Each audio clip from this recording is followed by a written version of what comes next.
Hey guys, welcome to our Tuesday stream. Every Tuesday, come right here, show all the cool new books and merch this week. So let's start off with some housekeeping. Wow, that was a tongue twister. Anyway, if you guys got our email, we have a sale coming up on the 13th and the 14th. It's our holiday sale. Everything in the store will be 25% off. So make sure you just check the email and check our social media to follow that stuff. The hours we posted as we get closer to the date. So yeah, check that out. It's gonna be a great day at the store. It's great. Grab some cool stuff for that love special people in your life for comic book stuff, and maybe grab yourself some cool gifts or some supplies while they're on sale. Just so you guys know, it doesn't count your pulls, holds, layaways, consignments, all that clearance items. So some stuff is going to be as is. So, but other than that, great. Come down the 13th and 14th to grab some cool Christmas stuff, holiday stuff, and let's go. And we have Briar Knight's Terror from Boom Studios started off this week.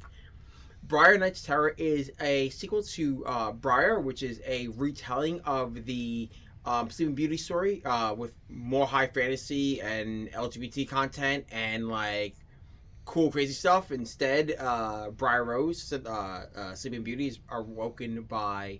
Is it Briar Rose Sleeping Beauty? Yes. She is awoken by a spider creature who then tells her, hey, you've been asleep for over 100 plus years and now all your kingdoms have fallen apart. And this is a sequel to all that after she's been saved and she's beaten her evil godmother. Now she has freedom. And Briar wants to live a peaceful life with Spider and the band she's gathered afterwards. But peace can't come because it's a fairy tale, of course. And it's a cool, great, dark reimagining of the Briar Rose Cinderella story. Sorry, Sleeping Beauty story. And if you just want cool, dark, over-the-top, medieval nonsense, dark, high fantasy stuff, it's a fantastic book to grab. Also, you don't need to have read the first one. The first 2 pages kind of give you a quick overview of the entire book from the first part. Next up, we have Cyberarcy from Mad Cave Studios. Cyberarcy is what happens after organics have been replaced by robotics, and what happens to these robots now that they're kind of like on a collision course with the sun. Really cool take on how like robots, how the birth and death of robots work, and it's a cool take on AI, which is we're living the cusp of Terminator soon, which I'll be talking about later on. Really cool take if you like sci-fi stuff. Really cool twist ending to this book actually.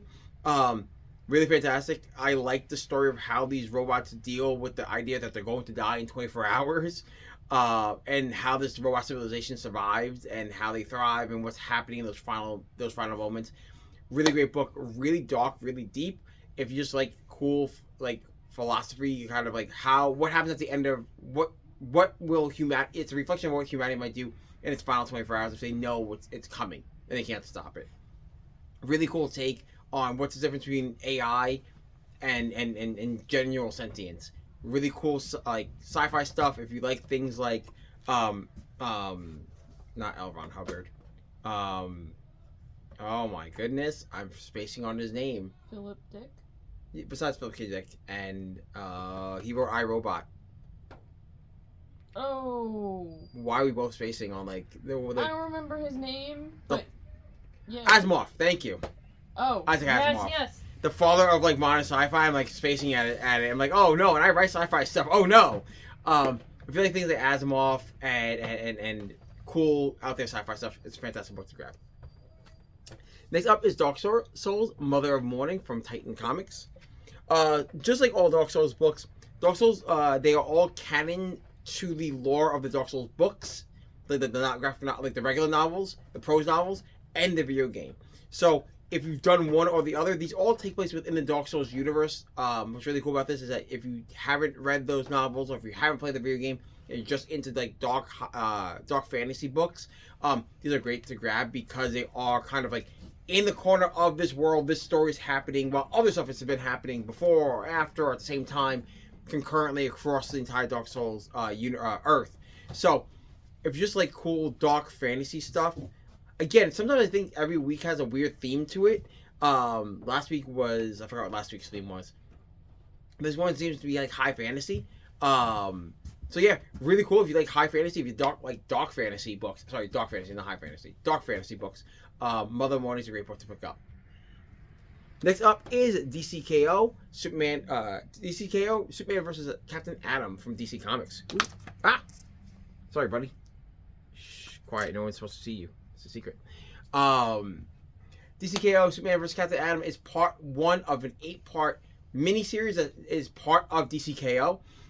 This, if you have Superman on your pull list, it is in your pull for you. This is what happens after round 2. If you make sure you read issue 2 first before you go into this, because this is the fights for the complete tournament. Starting off with Captain Atom vs. Superman. Each fight is it's the best of 3 rounds. It is. And after a fighter is defeated, they can choose a form or a different form from across the multiverse to fight in, from between time and space. It's really cool to see Captain Atom and Monarch, the forms they pick. So you guys know, it's going to be Superman, Aquaman. I actually do not want to say the rest of my spoiler if you guys have not read issue 2 yet. Please make sure you read issue 2 of DCKO before you read this. But if you have Superman on your pull list, it's in there for you. And if you guys want to, make sure you guys go back and to grab these books. These are great. These are the fights. This is the fight of the fighting tournament. It's fantastic. It's over the top, and I love this one a lot. Next up is Doctor Strange from Marvel Comics. Spinning out of Doctor Strange of Asgard from Marvel Comics, that original miniseries. Doctor Strange is now the Sorcerer Supreme of Asgard, but now with the death of Thor, if you're not reading Immortal Thor / now Thor, make sure you go back and read those before you read this. But if you didn't, here's a crash course. Doctor Strange is now Sorcerer Supreme of Asgard. Thor is dead and has cut off access to the Earth. And Earth is now cut off from the other 9 realms. Doctor Strange finds himself kind of at the behest of Lady Sif to go make peace with one of the realms, as they are kind of brewing to another war of realms because of the loss of Thor and everything that had happened in Doctor Strange of Asgard. And now they all kind of, to stop that war, they asked Doctor Strange to do some cool stuff. But if you have not read Doctor Strange in a long time, this is not your normal Doctor Strange. He has no more allies, so there's no Wong, there's no Clea, there's no like Avengers or the cameos. It's all just Asgardian stuff. It's a cool kind of companion book to Thor. So if you are reading Thor, you should also be reading the new Doctor Strange book. It's fun to say that because it's like, oh, we are actually now creating more of a Marvel magic corner than we've ever had before, and this is a cool way to do it. It's a cool starting off piece. This is also part of a 3-part magic series that Marvel's building up, not counting Thor, with Doctor Strange, Wiccan, which we'll be talking about in a second, a little bit later in the episode, Wiccan, Witch's Road, and Sorcerer Supreme. These 3 books will link together at one point. I'm assuming it will also then tie into Thor and do a cool Marvel magic thing. But make sure you read Thor and read this. It's really cool. It's building up more Asgardian mythos.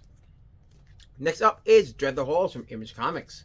Dread the Halls is a annual anthology. So Dread the Halls is a anthology book that Image puts out, originally dealing with Dread the Halls being San Diego Comic-Con, the halls of Comic-Con. This being Dread the Halls, like the halls, for Christmas. This is a cool Christmas anthology. I'll jump right to the other one from this week also. Startling Tales of Santa Claus from Image Comics. Both these books deal with Christmas. This one just being more of a horror,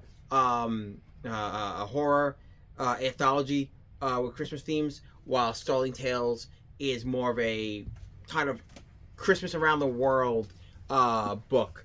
This one is actually has the same writer, but with all different artists and different letterers in the book, while this one has a variety of writers and artists. Really cool, really fun. One of the stories I really like about this is the opening story. It reminds me if you take Christmas and you mix Midsummer together, and it's a really cool, like, dark Christmas story. But like I said, this is more of a horror base. This is more of a universal kind of Christmas story. They're more darker, more mature. There's like it's an Image book, so they can. But these are really great for stocking stuffers, for like friends that you like. Oh, hey, you like Spawn? Just go grab this. Or if you like Image books, and you're like, oh, hey, I want to read comics. Here's a cool stocking stuffer. Also from Image Comics, we have Giant Size Criminal from Image Comics. Giant Size Criminal is a reprint of issue 1, but also of the original issue 1 of Criminal. But also, which is great because there's a bunch of Criminal books coming out in trade paperback and in hardcover exclusively. So it's a cool way to get into the Criminal universe without buying a whole big like trade. But what's also really cool about this book, it does give you a bunch of extras. It talks about the original creation of and why the criminal book was created. It gives you a setup for a RPG that they're building that's within the Criminal universe. And cool behind the scenes stuff of the making of Criminal and what went into the world and all that cool stuff. Some of the script processing, which I love a lot to see in books. But yeah, it's a really cool book. If you like Criminal, if you like things like noir storytelling, all the Criminal books take place within the same universe, but they may not be in the same chronological flow. So things that happen in the first Criminal book may not be referenced until like the 8th Criminal book, and the 8th Criminal book might be the 9th Criminal book may be a prequel to the first one. They are all you're dropped in cold into a universe following different types of criminals, which is really cool. So yeah, they'll reference stuff. The only thing that the mainstay is this bar that they all hang out in. Really cool book. If you like crime noir stuff, this is a great book to grab. Next up from Marvel Comics, we have Hulk Smashes Everything. Hulk Smashes Everything is not in canon, so do not worry. It's just a cool Hulk smash 'em up, in which the leader tricks the Hulk to fight a bunch of people, and then we'll go on from there. It's a really cool. If you just want cool basic Hulk to its nitty gritty foundations with dope art, as the Hulk fights a bunch of various villains and heroes and monsters and animals. It's a cool book to grab if you just want a cool, like, shut your brain off, read an old school action beat 'em up comic book. From start to finish, it's nonstop. Really cool mystery, and why the lead is doing all this stuff is really great. But really fun book just to grab and read and shut your brain off for a little bit. Next up is Inferno Girl Red, book 2, number 1 from Image Comics. Taking place 2 weeks after the original Inferno Girl, which came out 2 years ago now, which is available in trade. Inferno Girl Red is Image's part of Image's Massiverse. The Massiverse is their Henshin Tokusatsu style story.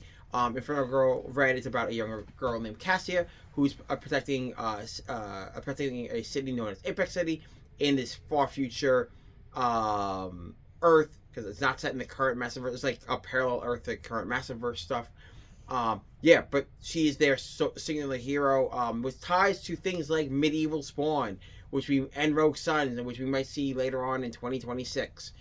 Wink, wink, nudge, nudge. Really great book. If you're a fan of things like Power Rangers or VR Troopers from Boom Studios, you should really pick the book up. If you just want a cool, like, action, strong female lead, beat 'em up, like, teenage hero stuff, great story to grab. As she's the lone vigilante in a world of monsters and other vigilantes that want to fight against her. It's a really cool book. Cassie is a great character. This is also only a 3-issue miniseries, so if you're looking for a quick read to grab, great book to grab. Next up is Rick and Morty The End from Oni Press. Rick and Morty The End spins out of Rick and Morty versus the Universe, all tying back to the original Rick and Morty book. Rick and Morty The End is actually supposedly the final story. We won't know for another 7 months because it's a 7-issue miniseries. What the ending's really going to be, but it's supposed to be the final story of the Rick and Morty comics, tying up all the loose ends of the series. And it's up to Morty to hunt down Rick to kind of stave off his own execution. If you love the series, it's the series put in comic book form. It's the dark, crass humor. It's fun. It's over the top. It's doofy. It's weird. It's nonsensical at points, but it's Rick and Morty. It's not this hyper philosophical comic book. It's a fun adult action comedy book. So if you like things like Guardians of the Galaxy, if you like things like, if you never watched Rick and Morty, it's an adult cartoon show on Adult Swim that's been running like forever. It's a play on originally it was a play on Back to the Future, which then became its own thing. It's Rick and Morty, Doc and Marty. You kind of get the joke. As they do, like, it's supposed to be like a mad scientist and his grandson doing wacky nonsense, but with Adult Swim spin. So a lot more. It's more crass. It's more violent. It's more everything. Just putting that in comic book form. It's fun. It's a great read if you just want over the top nonsense. It's a fantastic read. Next up is Terminator. Santa Claus is coming to town from Dynamite Comics. This is a one-shot, so if you have Terminator on your pull list, it's already in there. This is a holiday one-shot as a Terminator comes back just as Santa Claus to hunt down the human resistance. That's what it is. It's the Terminator franchise with Christmas themes. It's violence, it's human survival, and what Christmas means in a world of Terminator monsters. Fantastic. Next up from Marvel Comics is Ultimate Universe, 2 years in, number 1. This is a one-shot. If you guys have Ultimates on your pull list, it was pulled to your pull list for Ultimates. This is a first cover appearance of Ultimate Daredevil. I don't want to spoil who he is. I've read it. It's really fun. This entire issue deals with the Guardians of the Galaxy after their interaction with the Ultimates in the present, as they've gone back to their future to figure out how to stop the Maker in the future from happening as time erodes backwards.